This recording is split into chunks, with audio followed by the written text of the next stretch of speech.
Poor twins make a request to a young billionaire. Will you be our dad at the school presentation? The answer will give you goosebumps.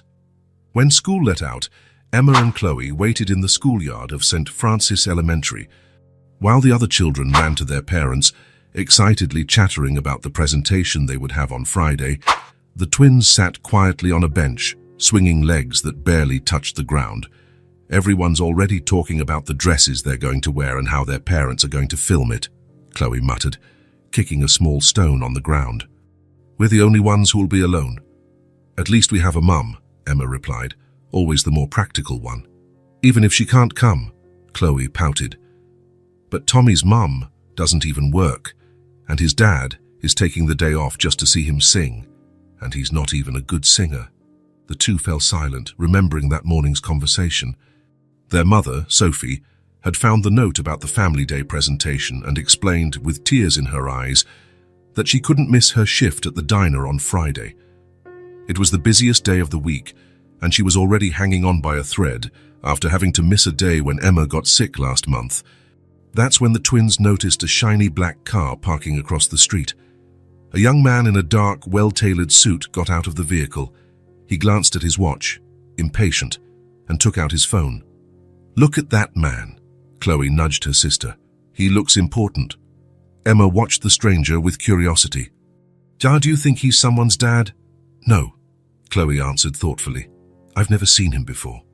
The man began to pace back and forth on the sidewalk, talking on the phone, looking a bit lost or late. Chloe suddenly stood up from the bench. Let's go talk to him. What, why? Emma asked, startled by her sister's suggestion. I don't know, Chloe shrugged, already determined. I just have a feeling. Mom told us not to talk to strangers, Emma reminded her, hesitating. We're just going to ask if he's lost, Chloe replied, already pulling her sister by the hand. Come on. Without giving Emma time to protest further, Chloe started walking decisively toward the gate. Emma followed reluctantly, glancing back to see if any teachers were watching them. The twins left the school gate and stopped on the sidewalk. The man was across the street, still on his phone. Let's wait for him to hang up, Chloe whispered, as if they were on a secret mission. The man was having a complicated day. The GPS had led him to the wrong address, and now he was late for an important meeting. Tell Mr. Martinez I'll be there in 20 minutes. Tops, he said into the phone, then hung up. That's when he noticed two identical little girls watching him from across the street. They wore simple school uniforms and had light brown hair tied in pigtails. They were looking at him with undisguised curiosity. He smiled slightly, amused by the situation. He gave the girls a brief wave and turned his attention back to his phone, trying to figure out the right way to go. To his surprise, the twins crossed the street and stopped a few feet away from him. One of them, apparently the bolder one, took a step forward. Hi. Are you lost? The man raised his eyebrows, surprised by the direct approach. A little, I'm looking for a company's address. The girl nodded, as if that made perfect sense. I thought you looked important. You're wearing a suit. He couldn't help but smile. And you're very observant. What's your name? I'm Chloe, and this is my sister Emma. We're twins. I figured that much, he replied, putting his phone in his pocket. There was something about these girls that intrigued him. Perhaps the confidence with which they approached a stranger, or the contrast between their expressions, one shy, the other fearless. And what's your name? Chloe asked, looking him directly in the eye. The man hesitated for a moment, as if considering whether he should answer. Noah, he said finally. Noah Bennett. That's a nice name, commented Emma. Speaking for the first time, her voice was softer than her sister's. Thank you, Noah smiled. You know, you two shouldn't be talking to strangers. You don't look dangerous, Chloe replied simply. And we're right in front of the school. Everyone can see us. Noah glanced around, noticing a few adults watching the scene with attention. He made sure to keep a respectful distance from the children. We have a presentation at school on Friday, Chloe continued, changing the subject abruptly. We're going to sing and show drawings of our family. That sounds very nice, Noah replied, playing along. Our mom can't go, Emma explained, looking down at her shoes. She has to work to pay the bills. Noah felt a pang in his chest at the girl's frankness. I'm sorry to hear that. Everyone is bringing their parents, Chloe added, her voice revealing her sadness. We're the only ones who will be alone on stage. We only have our mom, Emma continued, but she has 2 jobs. The teacher said someone from the family has to be there, Chloe said, looking at her shoes. But we don't have anyone else. That must be tough for you, Noah commented, genuinely touched. It's worse at the presentations, Emma said quietly, when everyone has someone watching and clapping for them. Tommy is bringing his mom and dad, Chloe recounted, crossing her arms, and he can't even sing right. He sounds like a frog. Noah couldn't hold back a laugh. And you two, do you sing well? The teacher says we do, Emma replied with a small smile. We practiced a lot.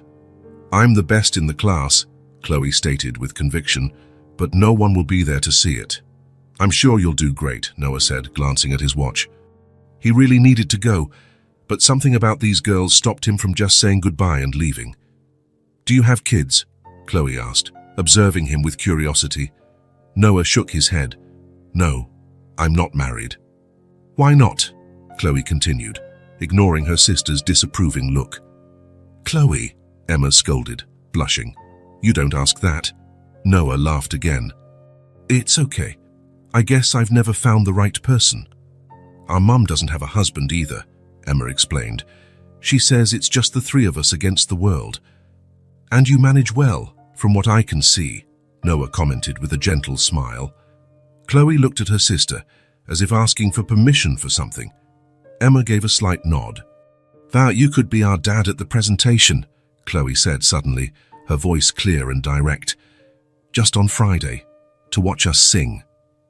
Noah was completely speechless. The unexpected request caught him totally off guard. It would only be for 1 day, Emma added shyly. No one would know you're not our real dad. We just need someone to clap for us, Chloe explained. So we're not the only ones with nobody. It would be at 10 o'clock, Emma said, her eyes revealing hope. If you don't have a meeting at that time. Noah looked at the girls, surprised by the boldness of the request. Part of him wanted to say yes immediately, moved by the sadness in their eyes, but another, more rational part knew it would be strange for an adult to show up pretending to be the father of children he barely knew. I don't know if that would be appropriate, he said finally. We hardly know each other, and we wouldn't tell anyone, Chloe insisted. It would be our secret. I understand you're disappointed that your mom can't go, Noah said gently, but I don't know if I can help in that way. The twins' faces lost some of their brightness. Chloe lowered her head, trying to hide her disappointment. It's okay, Emma said with a small smile. It was just an idea. A silly idea, Chloe muttered. It's not silly, Noah hurried to say, touched by their sadness. It's just complicated. We understand, Emma replied, pulling her sister by the hand. Sorry to bother you. You didn't bother me, Noah assured them. It was a pleasure meeting you. We have to go, Chloe said, her voice less cheerful than before. The teacher will get worried. Of course, Noah nodded. Good luck with the presentation. I'm sure you'll do great. The twins waved a brief goodbye and started to walk away. After a few steps, Chloe stopped and turned around. It's at St. Francis Elementary, she said, pointing to the building behind them. Friday, 10 o'clock. In case you change your mind. Before Noah could respond, the girls had already crossed the street and were entering the school gate. He watched them until they disappeared into the yard. His phone rang, bringing him back to reality. It was his assistant wanting to know why he hadn't arrived at the meeting yet. I'm on my way, Noah replied, getting into his car. As he drove, he couldn't get the encounter with the twins out of his head. There was something about them that had touched him deeply. The request for him to pretend to be their father for a day was absurd. Of course, he barely knew them. He had no obligation to them. And yet, the thought of them being alone on stage, while all the other children had their parents in the audience, bothered him more than he wanted to admit. St. Francis Elementary, he muttered to himself. Friday, 10 o'clock. On Friday, the auditorium of St. Francis Elementary was packed with eager parents, some with cameras, others with flowers to give their children after the show. Backstage, the children were getting ready, adjusting their clothes and rehearsing their lines one last time. Amid the hustle and bustle, the twins stood quietly in a corner, already resigned to the fact that they would be the only ones without anyone in the audience. "Do you think he'll come?" Emma asked, as she straightened the bow on her sister's dress. Chloe shrugged, trying to seem indifferent. "Of course not. He didn't even say he would." "But he didn't say he wouldn't either," Emma argued, ever the optimist. "He's an important man," Chloe replied. "He must have more important things to do than pretend to be the dad of 2 girls he doesn't even know." "It was a silly idea," Emma sighed. "It was," Chloe agreed, although her eyes revealed she still held a small glimmer of hope. The teacher began to call the children into formation. "Kindergarten class, you're next. Remember to smile." The twins stood side by side, holding their drawings. As the curtain opened, their eyes immediately scanned the audience, more out of habit than hope. The rows were filled with smiling parents, some with cameras, others waving excitedly to their children. Several children proudly pointed to their parents in the audience. The twins felt that familiar pang of sadness, seeing all the seats occupied by complete families, while they had no one. And then, almost at the back of the auditorium, leaning against the wall as if he had arrived too late to get a seat, they saw him. Noah Bennett was there, wearing a dark suit, watching the stage intently. When his eyes met the twins, he smiled and gave a discreet wave. Emma's and Chloe's faces lit up simultaneously. The surprise and joy were so intense that for a moment they forgot where they were. They squeezed each other's hands, barely able to contain their excitement. "He came," whispered Emma, without taking her eyes off Noah. "I knew it," Chloe replied, though her tone of voice betrayed that she was also surprised. The show began. One by one, the children showed their drawings and sang little songs about family. When it was the twins' turn, they stepped forward to the center of the stage with a confidence they hadn't felt moments before. "This is a drawing of our family," Chloe announced, showing the colorful paper. "It's me, my sister Emma, and our mum. Our mum works very hard to take care of us," Emma added, her voice surprisingly firm.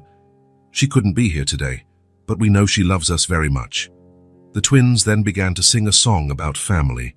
Their sweet, in-tune voices filled the auditorium. Throughout the performance, their eyes constantly sought out Noah at the back of the room. He smiled and watched them attentively, as if he really were the proud father they had asked him to pretend to be. When they finished, the auditorium erupted in applause. Noah clapped more enthusiastically than anyone, and the twins could have sworn they saw a glint of emotion in his eyes. At the end of the presentation, while the other children ran to hug their parents, Emma and Chloe came down from the stage and walked shyly over to Noah. "You really came," Chloe said, her eyes shining. "You were incredible," Noah replied, genuinely impressed. "You sing very well." "Thank you for coming," said Emma, more reserved, but just as happy. "No one has ever—" She didn't complete the sentence, but she didn't have to. Noah understood what she meant. "It was my pleasure," he replied, feeling an unexpected emotion. "You invited me, and I couldn't miss it."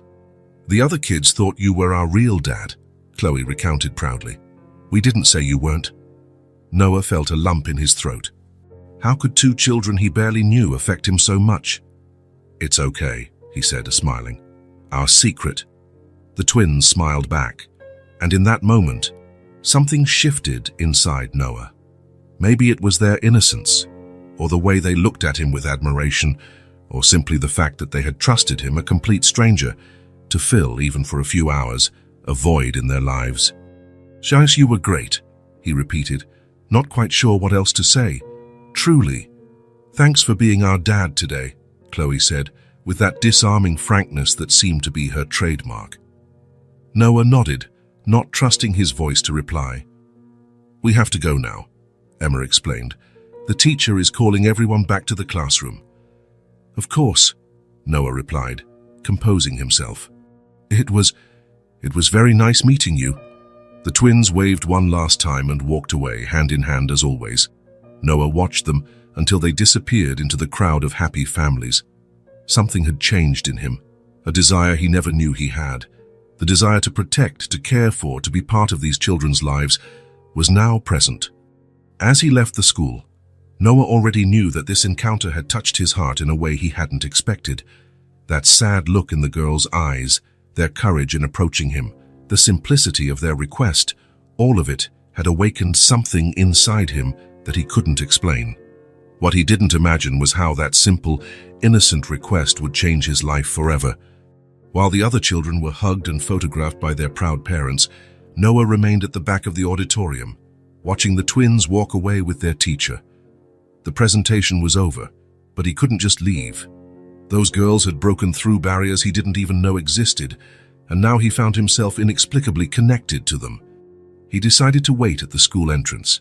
Classes hadn't ended yet, but the Family Day presentation had been a special event. As the other families left the auditorium, Noah checked his watch. He had already cancelled 2 important meetings to be there, and now he considered cancelling the rest of his day. After almost an hour, the classroom doors opened and the children began to stream out. Noah spotted the twins immediately. They were walking hand in hand, chatting excitedly, their faces still glowing from the joy of their successful performance. When they saw him, they stopped for a moment, surprised that he was still there. Then, identical smiles spread across their faces as they ran toward him. "You're still here?" exclaimed Chloe, with contagious enthusiasm. "We thought you had already left," Emma added, more reserved but equally happy. Noah smiled, surprised by his own relief at seeing them again. "I wanted to say a proper goodbye," he explained. "So you were truly amazing up there. Everyone thought you were our real dad," Chloe recounted, lowering her voice as if sharing a secret. "The teacher asked where you came from, and we just said it was a surprise." Noah laughed, fascinated by the girl's spontaneity. A sudden idea popped into his head, and before he could think better of it, the words were already out. "Have you had lunch yet? I was thinking we could get something to eat together, to celebrate the presentation." The twins' eyes widened in perfect sync. "Like at a restaurant?" Chloe asked, incredulous. "If you'd like," Noah replied, realizing too late that he might be crossing a line. "Of course, if you don't have other plans or if you don't need to go home." "We don't have plans," Emma hurried to say. "We usually go home by ourselves and make a sandwich. Mom only gets home from her first job at 3, Chloe explained. Noah felt a pang of sadness imagining the girls going back to an empty apartment, preparing their own lunch. Children of 6 or 7 shouldn't have to spend so much time alone. "So, what do you think?" he asked. "I know a place nearby with the best milkshakes in town." "Milkshakes?" Chloe's eyes sparkled. "Can we really?" "Of course," Noah smiled. "You deserve it, after that performance." Emma, always the more cautious one, hesitated. "Mom said we shouldn't go to places with strangers." "She's right," Noah agreed seriously. "That's a very important rule. But we know each other now, don't we? And we're in public, where everyone can see us." Emma considered for a moment, then nodded. "I guess it's okay, just this once. What do you think, Chloe?" "I think I'm hungry," Chloe replied promptly, making Noah laugh. "It's settled then," he said, offering a hand to each of them. "Let's go celebrate your performance." The twins took his hands without hesitation, and together they walked to the car. Noah helped them buckle their seatbelts in the back seat, struck by how natural it felt, as if he had done it hundreds of times before. The restaurant Noah chose wasn't far, a family-friendly place with outdoor seating and a varied menu.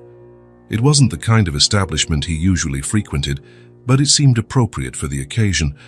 Seated at a table on the patio, with colorful umbrellas shielding them from the sun, Noah watched the twins study the menu with solemn expressions, as if it were a task of extreme importance. "Can I order anything?" Chloe asked, her eyes scanning the colorful pictures. "Of course," Noah replied. "Whatever you want."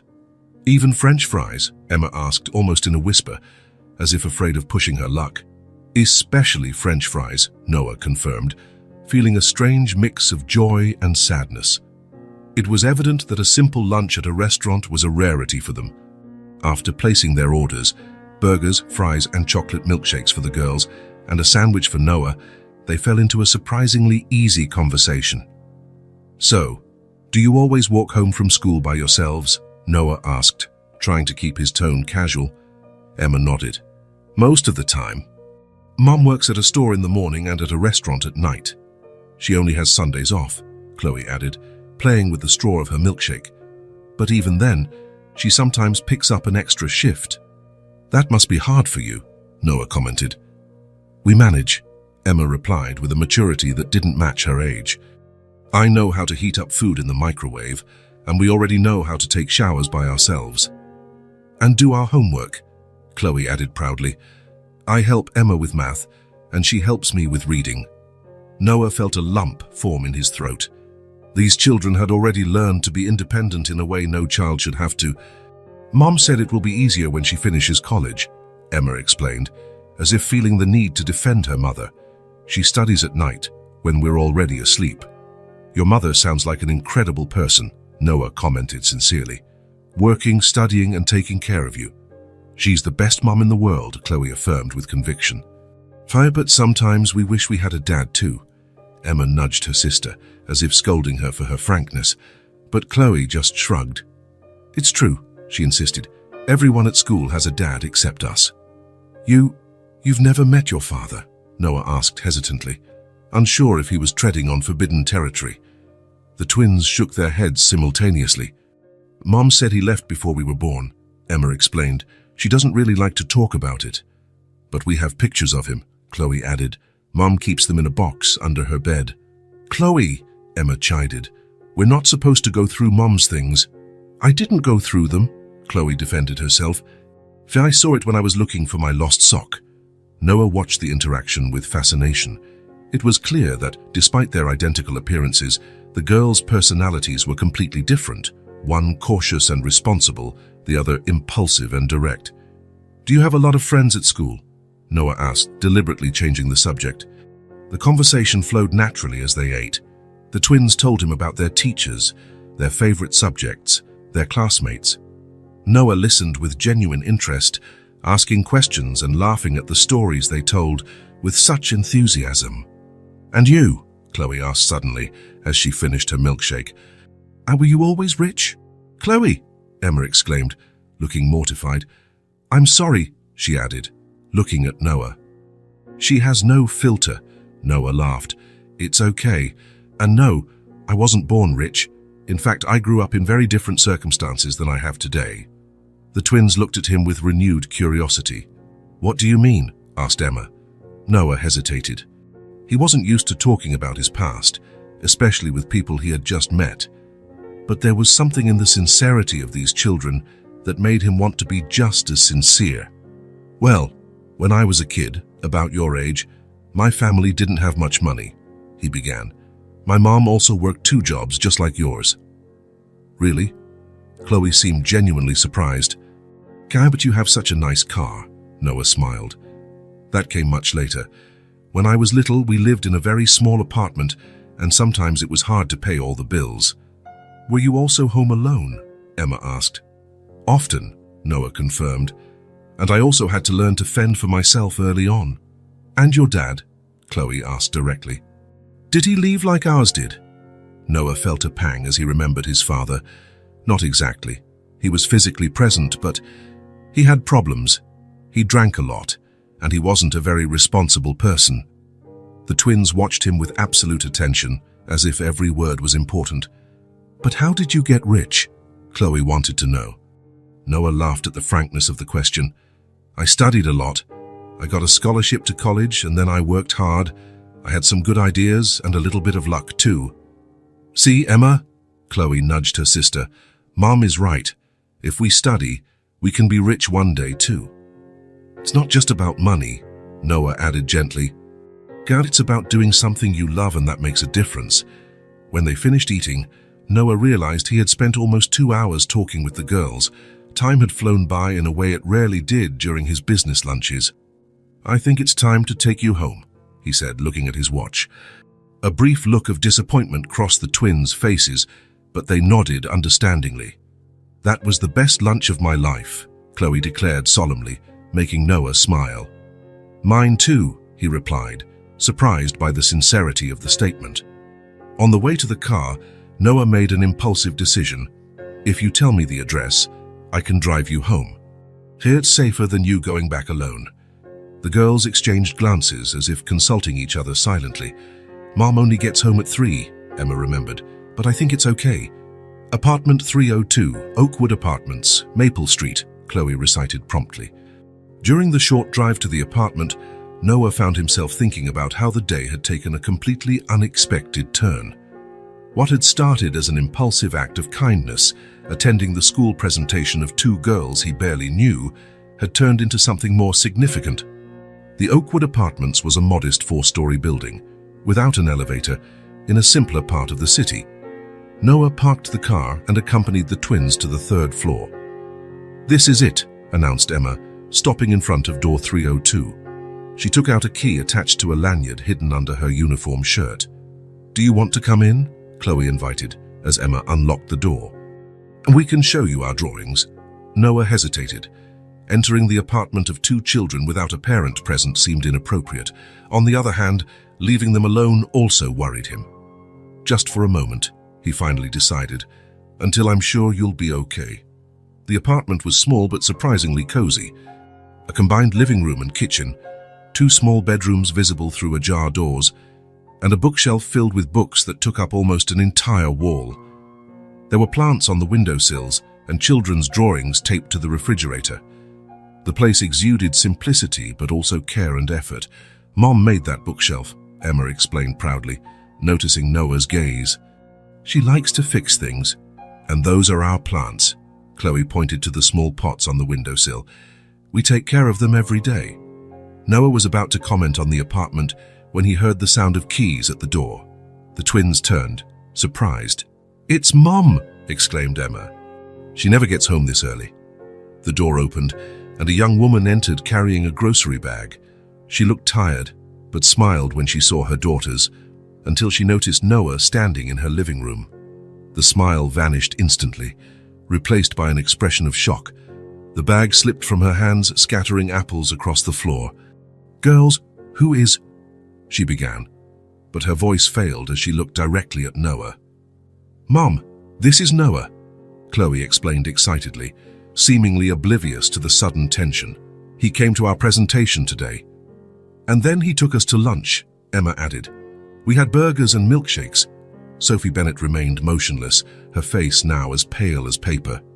Her eyes, identical to her daughter's, were fixed on Noah, a mixture of recognition and poorly concealed panic. "A pleasure to meet you," Noah said, extending his hand automatically, even as he sensed something strange was happening. "The girls invited me in. I hope you don't mind." "Your face looks familiar," he added, trying to understand why the woman in front of him seemed so disturbed by his presence. Sophie swallowed hard, forcing a tense smile as she bent down to pick up the scattered apples. "You must be confusing me with someone else," she replied quickly, avoiding his gaze. "We've never met before." But there was something in the way she said it, an underlying tension, almost a tremor in her voice, that made Noah doubt it immediately. He knew this woman from somewhere. He was sure of it.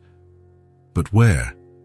"Mom, Noah grew up without much money too, just like us," Chloe exclaimed, oblivious to the palpable tension between the adults. "And now he's rich and has an amazing car." "Chloe, Emma, why don't you go change your clothes?" Sophie suggested, finally looking at her daughters. "I need to talk to Mr. Bennett." The girls looked like they were about to protest, but something in their mother's tone made them obey without question. Reluctantly, they headed to their room, casting curious glances over their shoulders before closing the door. When they were finally alone, the silence between Noah and Sophie was almost palpable. He watched her more closely, the light brown hair tied in a simple bun, the tired but still intensely green eyes identical to her daughter's. "Guys, I really feel like I know you from somewhere," Noah insisted gently. Sophie took a deep breath as if gathering courage. Her eyes finally met his, and in that moment, Noah felt something, a connection, a memory trying to surface.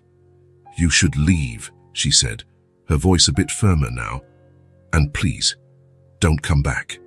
The girls don't need false hope in their lives. False hope, Noah repeated, confused. I just came to their presentation and brought them home safely. And why would you do that? Sophie questioned, crossing her arms defensively. Why would a man like you be interested in two children you barely know? The question caught him off guard. Why, indeed? What had motivated him to attend the presentation, to invite them to lunch, to bring them home? They asked me to, he replied simply, because it was the truth. They wanted someone in the audience, and I couldn't say no. For an instant, Sophie's expression softened, as if she understood exactly what he meant. Her daughters had that effect on people, the ability to break down barriers with their disarming sincerity. But then, as quickly as it appeared, the softness was gone, replaced by determination. I appreciate what you did, she said, opening the door in an obvious invitation for him to leave. But it would be better for everyone if this doesn't happen again. Noah felt a strange reluctance to leave, as if he were leaving something important behind. But he respected her wish, heading for the door. They are extraordinary children, he said, pausing in the doorway. You must be very proud. For a moment, Sophie looked like she was about to say something more. There was a visible struggle in her eyes, as if she were debating some important decision internally. But in the end, she just nodded. Thank you, Mr. Bennett. As the door closed behind him, Noah couldn't help but feel that this wasn't really a goodbye. There was something inexplicable about that family, something that drew him in a way he couldn't understand. And that feeling of familiarity when looking at Sophie, it wasn't just his imagination. He knew her, he was sure of it. He just couldn't remember from where. 3 days had passed since the tense encounter at the twins' apartment, and Noah couldn't stop thinking about them. The image of the girls singing on stage, their faces lit up at seeing him in the audience, the simplicity with which they shared their lives over lunch, it all kept coming back to his mind at the most unexpected moments. And then there was Sophie, with her startled look of recognition.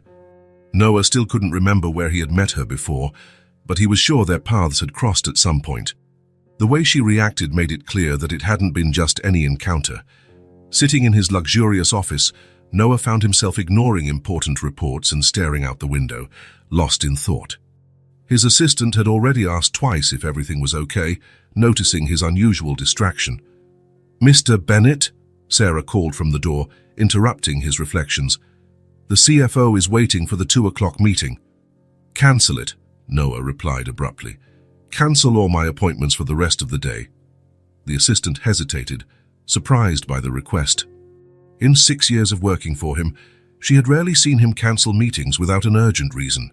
Did something happen? She asked, concerned. Noah shook his head, already grabbing his jacket.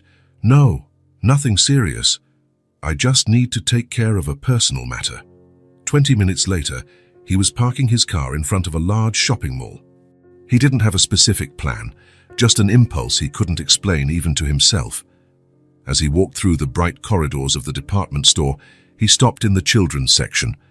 School uniforms and sneakers, backpacks, notebooks, the shelves were full of items that most parents bought without a second thought, but which for some families represented significant sacrifices.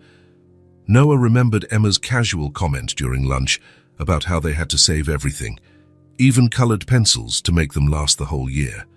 Without hesitation, he began to select items, 2 complete sets of uniforms for each girl, new backpacks, notebooks, pencil cases filled with colored pencils, and sneakers, comfortable and good quality, not the cheapest ones on the shelf.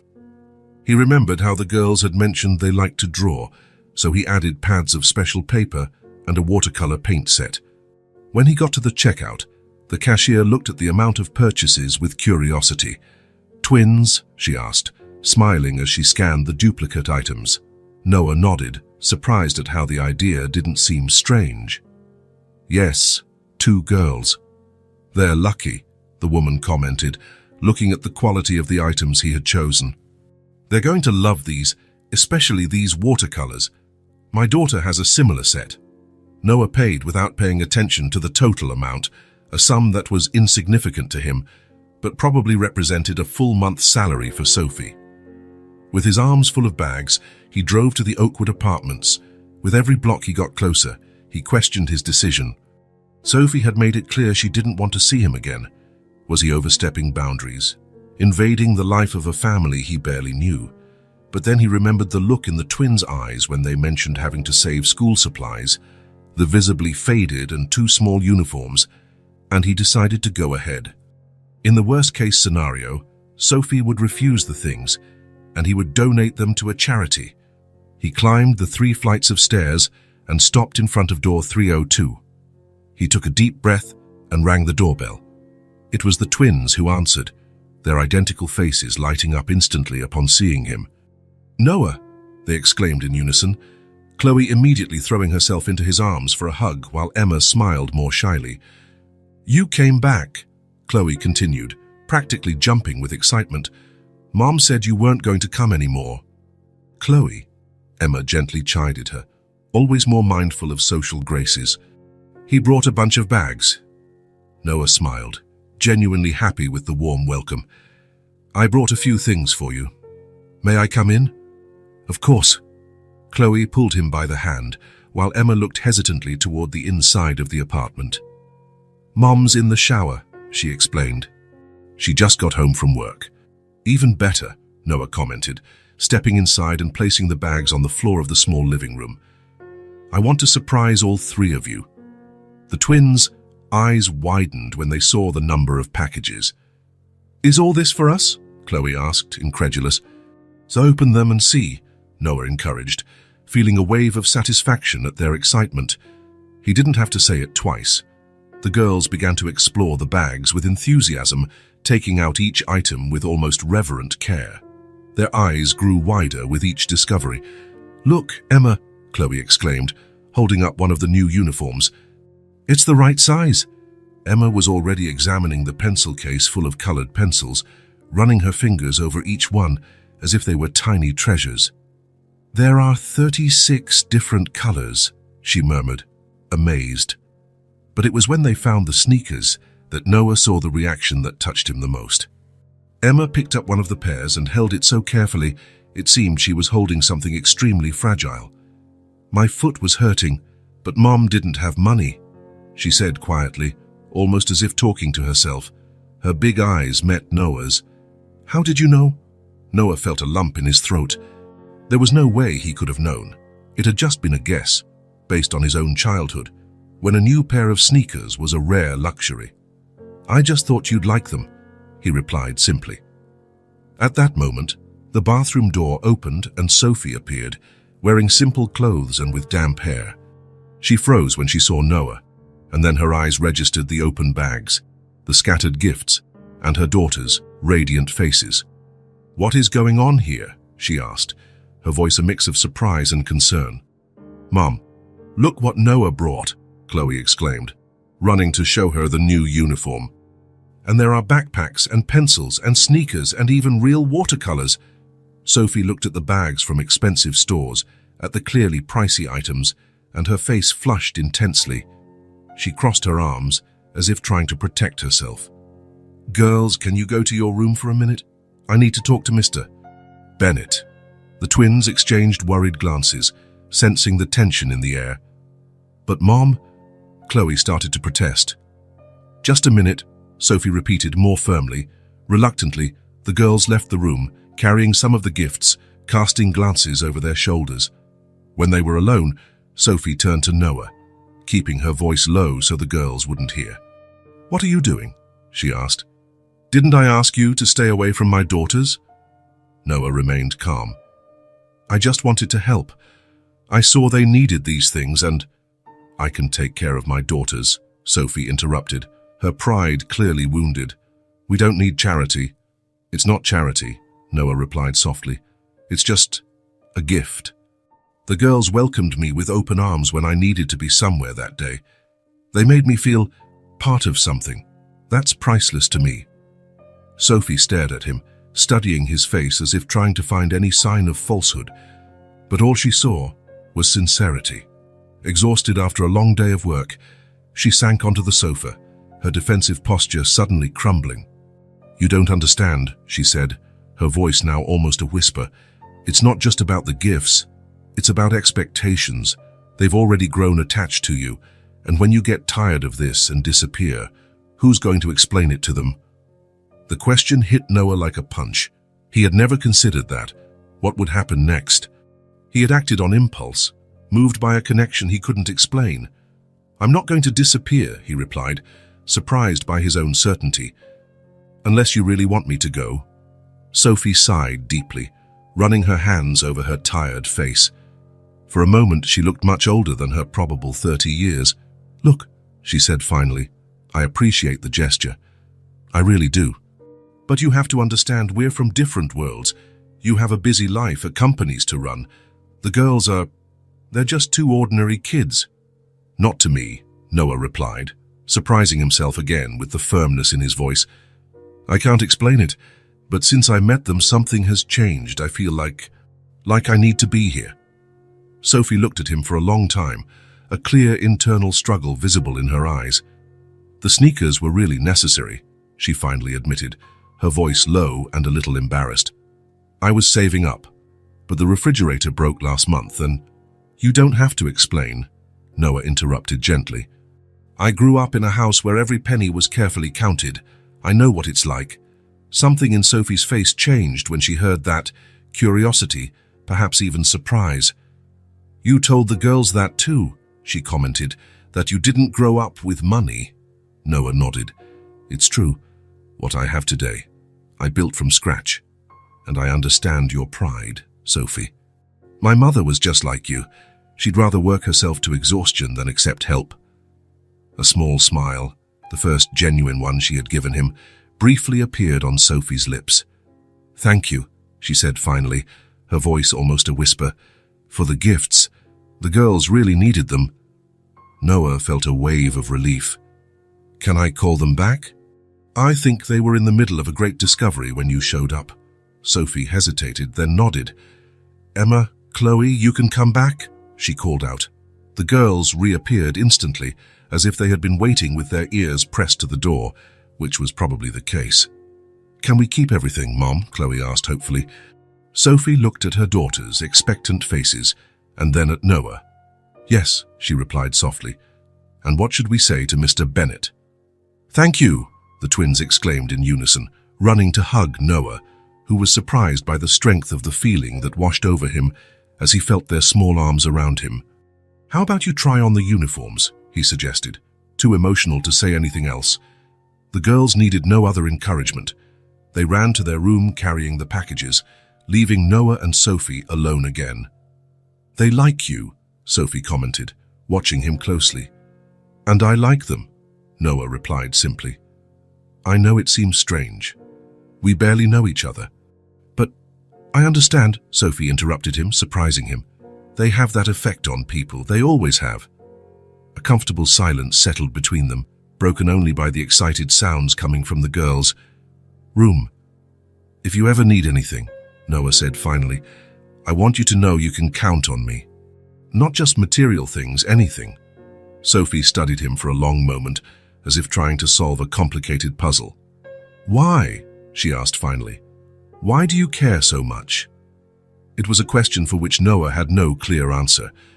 How could he explain a connection that he himself didn't fully understand? "I don't know," he answered honestly. "Faisa, I just know it's important for me to be here for you all." The twins reappeared then, wearing the new uniforms, twirling to show how good they looked. Noah noticed that the quality fabric fit perfectly, replacing the worn, too small clothes they had worn before. "It's perfect," Chloe exclaimed, admiring herself. "And so comfortable," Emma added, running her hands over the soft fabric. Noah smiled, feeling a satisfaction he rarely experienced in his professional life, even after closing the most profitable deals. In the following weeks, an unexpected routine was established. Noah began to visit the small apartment 2 or 3 times a week, always bringing something, sometimes just ice cream or a new book, other times more necessary items he noticed were missing. Sophie initially maintained a cautious distance, always polite but reserved. However, little by little, the barriers began to fall. She started to accept his presence, perhaps realizing the genuine joy he brought to the girls. On a Saturday afternoon, Noah sat on the living room floor with the twins, drawing with the watercolors he had brought. They had spread out newspapers to protect the floor, and the three of them were completely absorbed in the activity. "Look, Noah, I drew you," Chloe announced, showing a colorful drawing where a tall figure in a suit held the hands of two identical girls. "That's amazing," Noah praised, genuinely impressed with the girl's talent. "You have a future as an artist." "I want to be a doctor," Chloe replied promptly. "But I'll draw in my spare time." "And you, Emma?" Noah asked, noticing that the other twin was focused on a more detailed drawing of a large house with a garden. "I don't know yet," she answered thoughtfully. "Maybe an architect. I like to draw houses." Noah smiled, observing how different they were in their aspirations, despite their identical appearance. He was about to suggest they paint something together when he noticed a movement at Sophie's bedroom door. She was standing there, watching the scene silently. There was something in her gaze, a mix of complex emotions, concern, guilt, but also, for the first time, something that looked like hope. Her eyes met Noah's, and for a brief moment, a silent communication passed between them. It was as if she was finally seeing something in him that reassured her, perhaps the genuine affection he felt for the girls, the absence of any ulterior motive. Sophie quickly looked away, returning to her room, but Noah had seen enough to understand that something had changed. A barrier had fallen. Later, after the twins had gone to bed, Sophie walked him to the door. "They've never had a male figure in their lives," she said softly. "They're getting attached to you very quickly." "That worries you," Noah observed. "Not as a question, but a statement." Sophie nodded. "At first, yes. A lot. But now," she hesitated, as if carefully weighing her next words. "Now I'm starting to think it might be good for them." "I'm glad to hear that," Noah replied, feeling a relief he didn't know he was waiting for. "They are incredible kids, Sophie. You've done an amazing job raising them on your own." A soft blush colored Sophie's cheeks. "Thank you," she murmured. "And thank you for everything you've been doing. Not just the material things, Gahan, but for being present." As he walked down the stairs of the building, Noah reflected on how his life had changed in such a short time. Before, it was just work and more work, endless meetings and profitable deals, but without any real connection. Now, his most anticipated days were those when he visited the small apartment on Maple Street. What had started as an innocent request, to be a dad for a day, had turned into something much deeper and more meaningful. Sophie closed the door and leaned against it, taking a deep breath. She walked silently to the twins' room and stood watching them sleep. Their identical little faces relaxed and peaceful. In the last few days, she had noticed a change in them. They were happier, more confident. The new uniforms and school supplies had done wonders for their self-esteem. But it was more than that.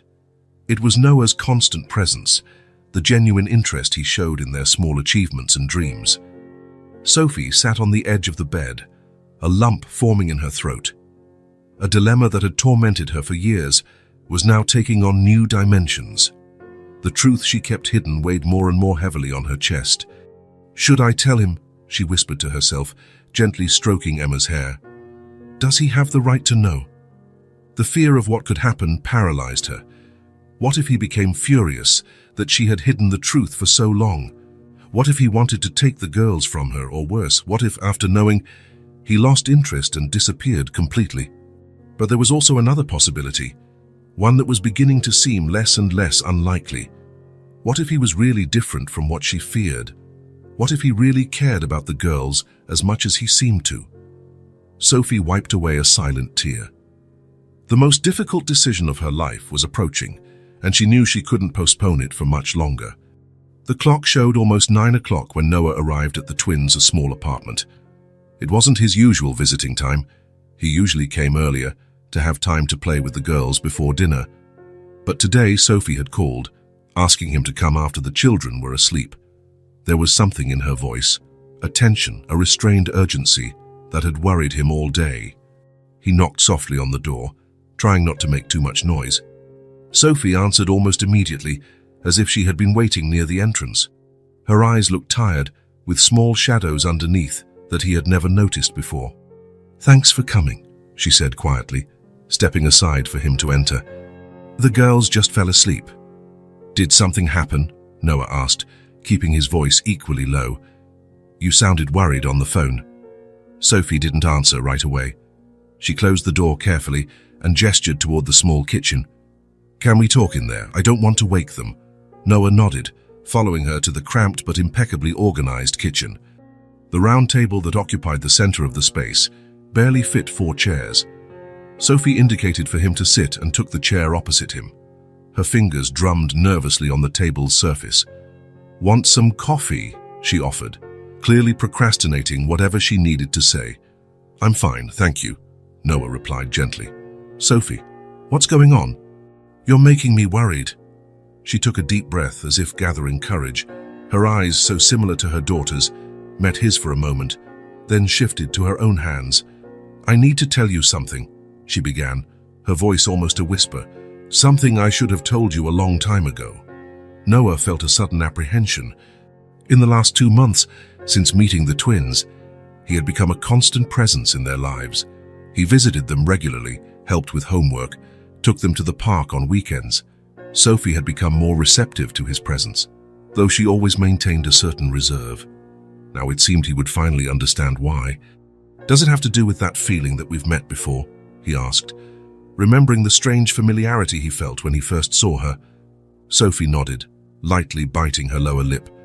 I've never been good at hiding things, she said with a sad smile.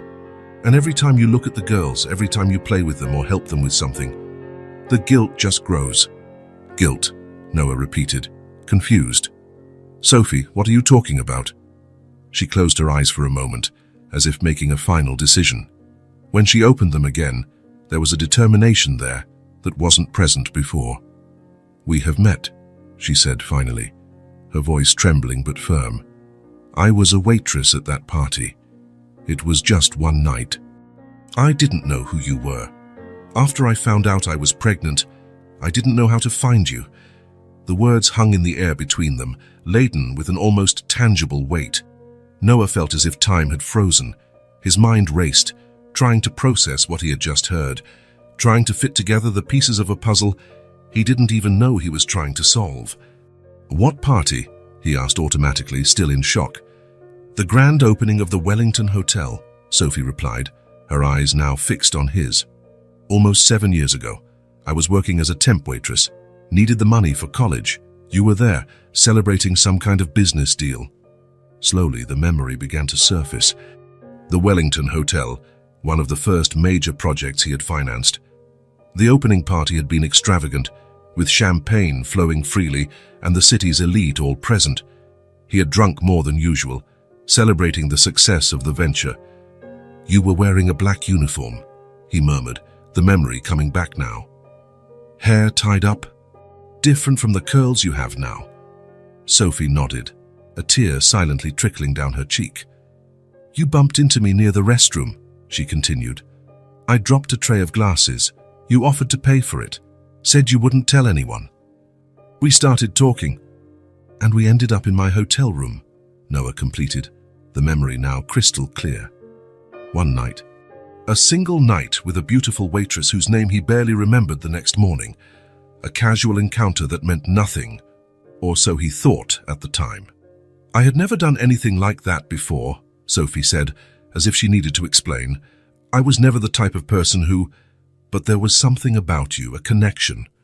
And I was young, and you were so... She didn't finish the sentence, but she didn't need to. Noah remembered the charm he had used, the sense of power he felt that night, young and newly rich, celebrating his first big success. The next morning, you were already gone, he recalled. I left money on the nightstand. Sophie winced. I didn't take it. I left because I had another shift for breakfast, and when I came back to talk to you, you had already checked out. Silence fell between them, heavy with the reality of the implications. Noah looked at the closed door of the girls' room, feeling a wave of emotion so intense it left him breathless. The twins, he began, barely able to form the words. They are. Your daughters, Sophie completed, her voice almost fading. Yes. Noah felt as if the floor had disappeared from under his feet. The twins, Emma and Chloe, were his daughters. The small hands that held his when they went to the park, the identical smiles that greeted him at the door, the curious questions about his work. All this time, he had been building a relationship with his own daughters without knowing. "Why didn't you look for me?" he asked, his voice hoarse with emotion. "I tried," Sophie replied, the tears now flowing freely. "When I found out who you really were, not just some hotel guest, but Noah Bennett, the businessman, I thought about finding you. I even went to your office once, but what? I saw you leaving with a model, I think, getting into a limousine. It seemed like such a different world from mine," she explained, wiping her tears with the back of her hand.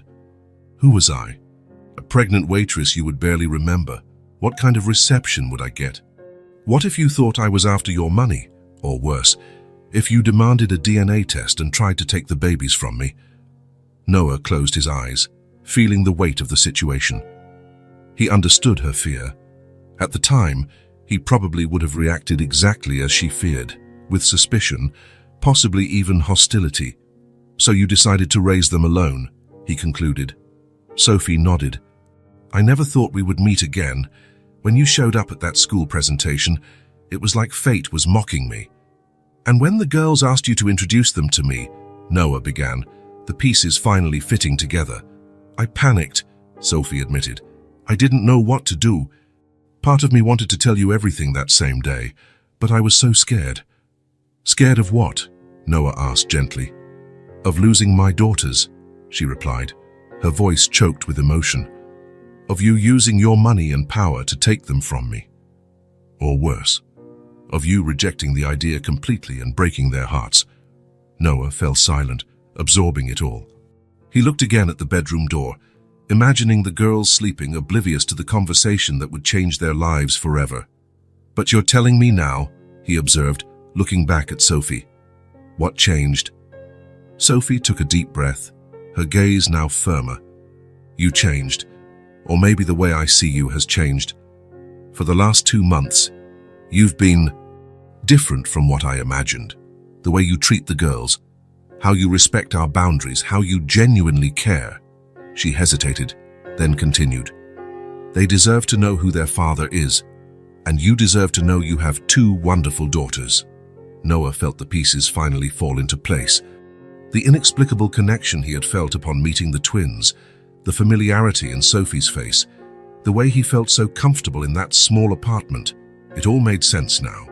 He was a father to 2 incredible girls who had already captured his heart before he even knew they shared his blood.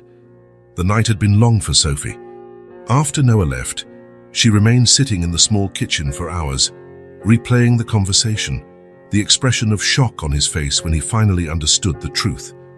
He hadn't yelled or made threats as she had feared for so many years. Instead, he had been silent, processing the information, asking questions with a calmness she hadn't expected. When they finally said goodbye, Noah had asked for some time to absorb it all. "I need to think," he had said, his voice hoarse with emotion. "This changes everything." Sophie had agreed, knowing he deserved that space. They agreed that she would talk to the girls first, preparing them for the truth that, in a way, they already seemed to sense. Now the next morning, Sophie felt exhausted but strangely light, as if a huge weight had been lifted from her shoulders. The truth was finally out, after so many years of secrecy. Emma and Chloe woke up early, as they always did on Saturdays, eager to enjoy the day. Usually, Noah would show up around 10 thrown, perhaps to take them to the park or the children's museum. The girls were already in the living room, drawing with the watercolors he had brought weeks ago. "Girls," Sophie called softly, sitting on the sofa. "Can we talk for a bit?" The twins looked up from their drawings, curious about their mother's serious tone. "Is something wrong?" Emma asked immediately, always the most perceptive about adults. "Mood shifts." "No, sweetie," Sophie replied, trying to smile. "Actually, it's something important. Can you come sit here with me?" The girls exchanged a look, that silent communication they always had, and got up, leaving their drawings on the floor. They sat on either side of Sophie on the small sofa. Sophie put her arms around her daughter's shoulders, pulling them closer. Her heart was beating fast, nervous, but she knew she had to do this.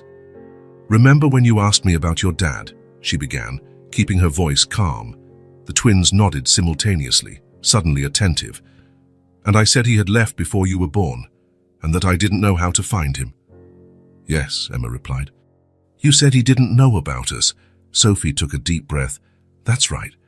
I was never able to tell him that you existed, but something incredible happened." "What?" Chloe asked, her big eyes fixed on her mother's face. Sophie stroked her daughter's identical hair, trying to find the right words. "Sometimes, life surprises us in ways we can't imagine. Sometimes, people we've lost touch with reappear when we least expect it." "Mom," Chloe interrupted, impatient as always. "What are you trying to say?" Sophie smiled, despite her nervousness. Chloe always got straight to the point. "Noah is your dad," she said finally, her voice soft but clear. There was a moment of absolute silence. The twins looked at each other, that silent communication once again, their identical faces registering the same initial surprise, followed by something Sophie didn't expect, a kind of understanding, almost as if a suspicion had been confirmed. "We already thought he was our daddy," Emma said at last, her voice small but sure. Sophie blinked, surprised. "You thought so?" Chloe nodded vigorously. "He looks like us. He has the same smile as Emma and the same eyes as me. And he just showed up out of nowhere, after we wished for a dad," Emma added, with the simple and direct logic of children. It seemed too magical to be a coincidence. Sophie felt tears welling up in her eyes. All this time, while she had tortured herself with secrets and fears, her daughters had made the connection with the pure intuition that only children possess. "But you said you didn't know where our dad was," Chloe remembered, frowning in confusion. "And I didn't," Sophie confirmed. "It was truly a coincidence that he showed up at your school that day. I had no way of knowing he would be there, or that you would find him. So it really was magic," Chloe concluded with conviction. Sophie smiled through her tears. "Maybe it was. Sometimes life works in mysterious ways." "Why didn't you tell us sooner?" Emma asked, always the more practical one. "When he started visiting us," Sophie sighed. "I was scared," she admitted honestly. "Scared of how he would react, scared that he might be angry with me for not telling him sooner." "And was he angry?" Chloe asked, her big eyes revealing a hint of concern. "No," Sophie replied, remembering Noah's restrained reaction the night before. "He was surprised at, of course, but not angry." "Is he still going to come back?" Emma asked, the real worry now emerging. Sophie hugged them both tighter. "Of course he will. He just needs a little time to take in the news. Imagine what it's like to suddenly find out you have 2 wonderful daughters." "When is he coming?" Chloe wanted to know, already excited by the prospect. "Soon," Sophie promised, hoping she was right. "He just needs a little time." The girls seemed satisfied with the explanation, although Sophie could see they had 1,000 questions. They spent the rest of the morning talking about Noah, about how he had entered their lives, about all the clues the twins thought they had noticed that indicated their relationship. Sophie listened in amazement at their perspective, realizing that, in many ways, her daughters had understood the situation better than she had herself. The following days were filled with anxious waiting. Sophie had tried calling Noah once, but it went to voicemail. She decided to respect the space he had asked for, though each day of silence increased her worry. The girls asked about him every morning before school and every night before bed. "Is he coming today?" became a constant question, to which Sophie could only reply with maybe or soon, feeling her own heart ache with uncertainty. 3 days turned into 4, and then 5. There was no news from Noah. Sophie alternated between worry and anger. Had she been wrong? Had he, confronted with the reality of fatherhood, decided to simply disappear? On the morning of the 6th day, Emma asked the question that hurt the most. "Mommy, does Noah not want to be our dad anymore?" Sophie felt her heart break, seeing the sadness in her daughter's eyes. "That's not it, honey. I'm sure that's not it." "Then why hasn't he come?"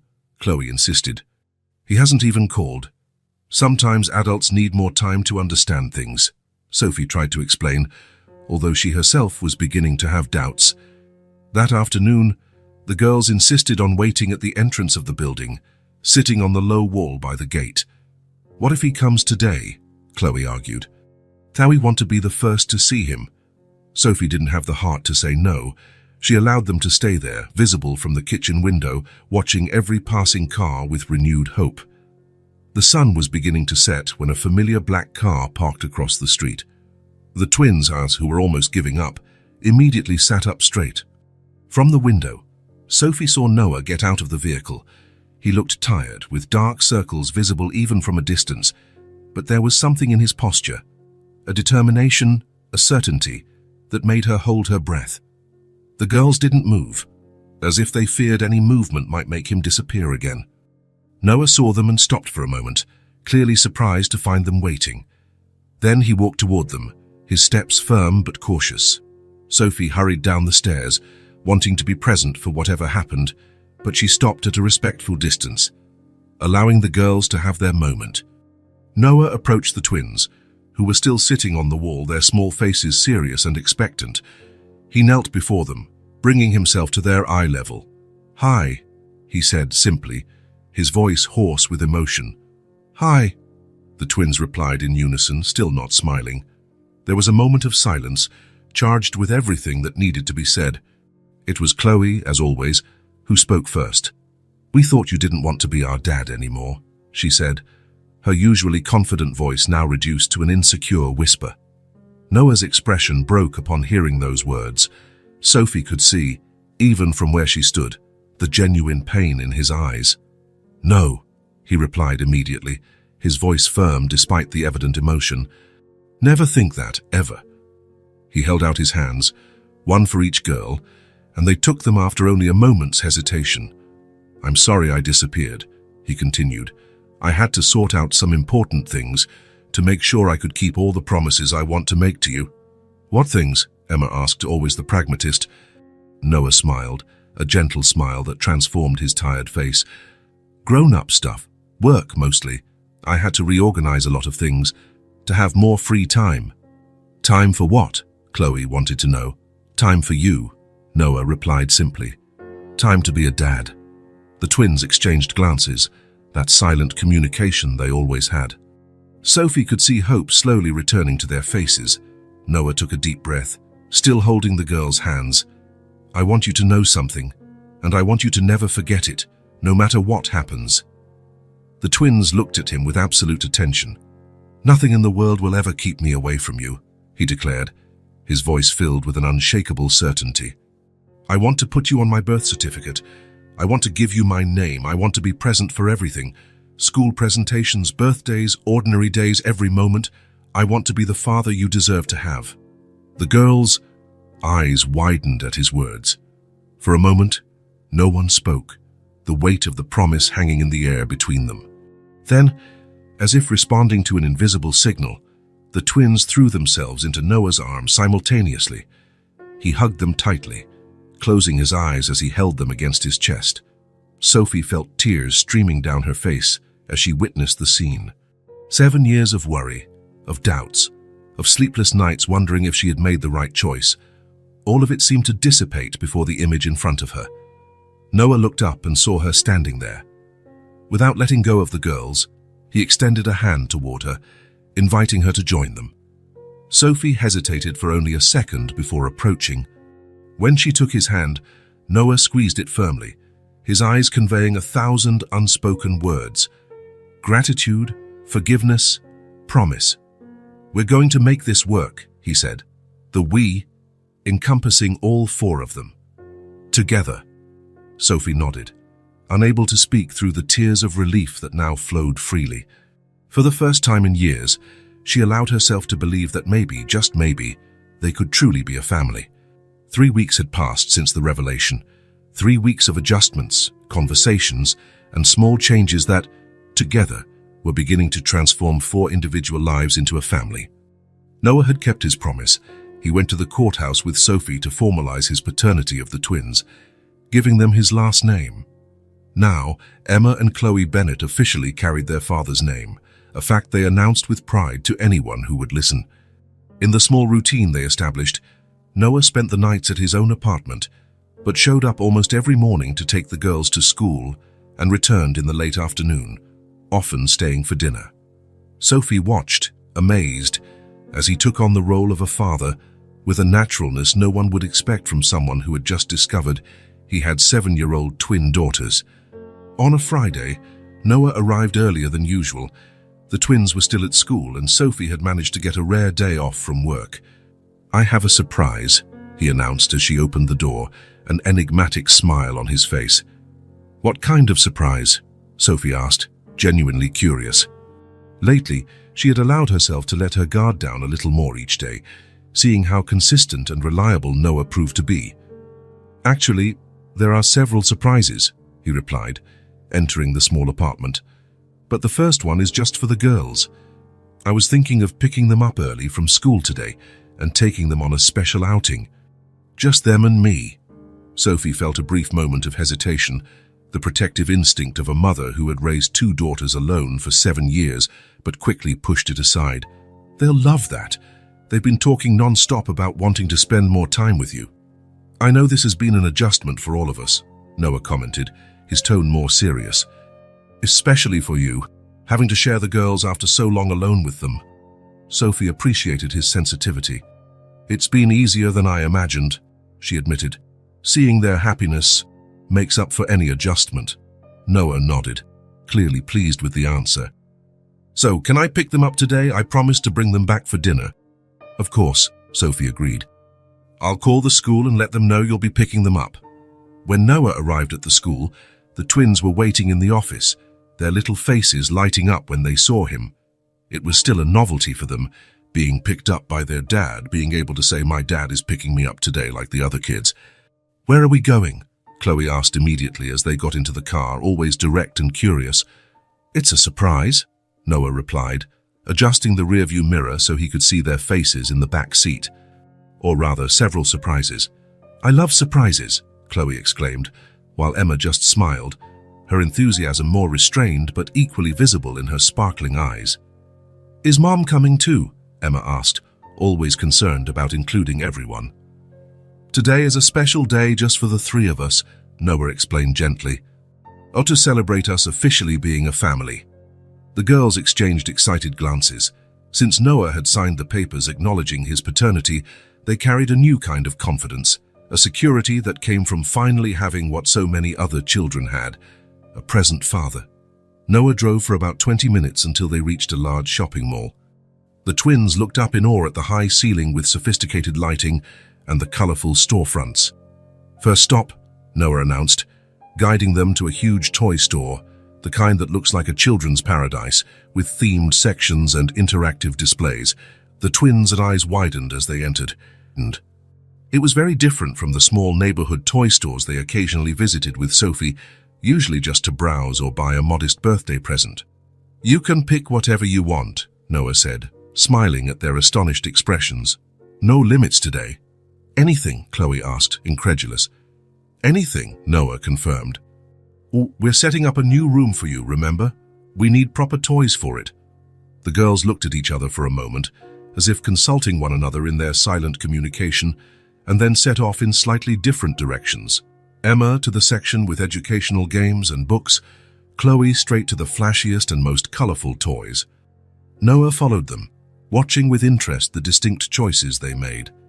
Emma selected carefully, examining each item before deciding if she wanted it, while Chloe quickly accumulated a pile of things that caught her eye. "I don't think we can take all of this," Emma commented worriedly, looking at Chloe's growing collection. "Today you can," Noah assured her. "It's a special day." After nearly an hour, the girls had selected an impressive variety: board games, picture books, science kits, dolls, building blocks, and a dollhouse big enough for them to play with together. As the staff packed everything up, Noah led them to the next stop, an elegant children's boutique, with clothes that looked like they were straight out of a catalogue. "Now," he said, "we need new clothes to go with the new toys." The twins seemed almost intimidated as they entered the sophisticated store. A sales associate approached, smiling kindly. "Can we help you with anything specific today?" "We're looking for a complete wardrobe for my daughters," Noah replied, feeling a special warmth as he said, "my daughters," out loud. "Clothes for all occasions." The sales associate nodded, professional but visibly excited at the prospect of a large sale. "We have beautiful collections for girls. Would you like to see something more casual or clothes for special occasions?" "Both," Noah answered, "and anything they like." Once again, the twins' different personalities emerged. Emma went for the more classic and practical pieces, while Chloe was drawn to everything colorful and eye-catching. The associate, in noticing their preferences, began bringing options that matched each of their styles. Emma tried on a simple but elegant dress, made of light blue cotton with small embroidered details. When she came out of the dressing room, she stood in front of the mirror, almost not recognizing her own reflection. "Hi, it looks beautiful on you," Noah commented, genuinely impressed with how the dress brought out the blue in her eyes. His eyes, as he now knew. Emma ran her hands over the soft fabric, an almost disbelieving look on her face. "I've never had such a pretty dress," she murmured, more to herself than to the others. Something about that simple, honest comment hit Noah deeply. The idea that his daughter, his own daughter, had never had something as basic as a pretty dress made his heart ache. In that moment, he promised himself that Emma, Chloe, and Sophie would never again lack for anything. Neither the essentials nor the small luxuries that make life sweeter. By the end of the shopping session, the girls had completely new wardrobes: dresses, pants, blouses, coats, shoes, and even accessories like hair bows and small children's jewelry. "We're not done yet," Noah announced, to the amazement of the twins, who were already thrilled with everything they had received. "So now we're going to choose the decorations for your new room." The decor store was a paradise of colors and styles. Again, the twins' distinct preferences showed, Emma preferring softer tones and delicate patterns, Chloe opting for vibrant colors and more playful themes. "How are we going to decorate one room with such different things?" Emma asked, concerned as she saw the contrasting choices. "Don't worry about that now," Noah replied mysteriously. "Trust me, it will work out." After selecting curtains, lamps, picture frames, decorative art, and various accessories, Noah finally announced it was time for a break. He took them to an elegant ice cream parlor inside the mall, where they could choose elaborate combinations of ice cream and toppings. Sitting at a table with colorful sundaes in front of them, Noah watched his daughters savoring the sweet treat. Their faces lit up with a pure joy that made all the money spent seem insignificant in comparison. "This is the best day of my life," Chloe declared between spoonfuls, making Noah smile. "Mine too," he replied honestly. There was something deeply satisfying in being able to bring joy to his daughters, in seeing them experience new things, in hearing their laughter. "What are we going to do now?" Emma asked, always the planner, already thinking about the next step. Noah checked his watch. "Now we have one last surprise, and for this one we'll need Mom too." When they returned to the apartment, Noah asked the girls not to tell about all the shopping yet. It was part of the final surprise. Sophie noticed the conspiratorial glances among the three, but didn't ask questions, happy to see the bond strengthening between father and daughters. "I have something to show all of you," Noah announced during dinner. "If you're free tomorrow morning, I'd like to take you to a special place." "What place?" Sophie asked, curious about his mysterious air. "It's a surprise," Noah replied, winking at the twins, who giggled, accomplices in the secret. The next morning, Noah picked up the family early. The girls were especially agitated, knowing that more surprises were to come. Sophie, though trying to hide it, was also visibly curious. Noah drove for about 20 minutes, leaving the city center and heading towards a quiet residential neighborhood with tree-lined streets and spacious houses. Finally, he pulled up in front of a 2-story house with a well-kept garden and a wide entrance. "We're here," he announced, turning off the engine. Sophie looked out the window, confused. "What is this place?" Instead of answering, Noah got out of the car and opened the door for her, while the twins were already jumping out excitedly. "Oh, come on," he said, guiding them up the stone path to the front door. He took a key out of his pocket and unlocked the door, gesturing for them to enter. The interior of the house was spacious and bright, with large windows that let in natural light. The living room had a high ceiling, comfortable furniture, and a stone fireplace. The adjacent kitchen was large, with marble countertops and modern appliances. Everything was impeccably clean and tastefully decorated in neutral tones that created a sense of calm and warmth. Sophie stopped in the middle of the room, looking around with a confused expression. "Noah, what is this place?"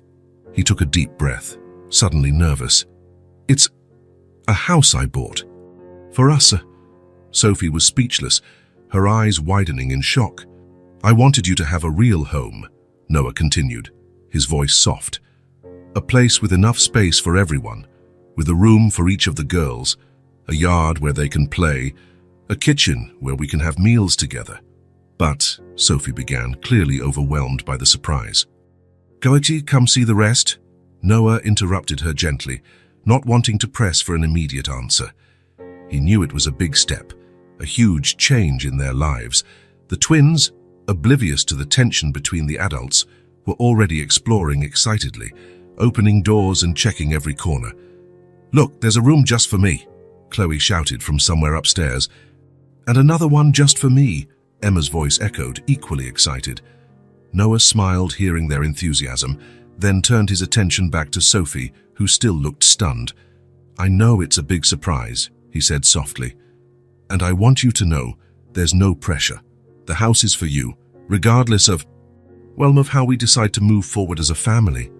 Sophie met his eyes, finally seeming to find her voice. "You bought a house for us," Noah nodded. "So the girls can have the space they deserve, so you don't have to work 2 jobs just to pay the rent, so we have a place to build memories together." "It's too much, Noah," Sophie whispered, visibly emotional. "We can't accept something like this."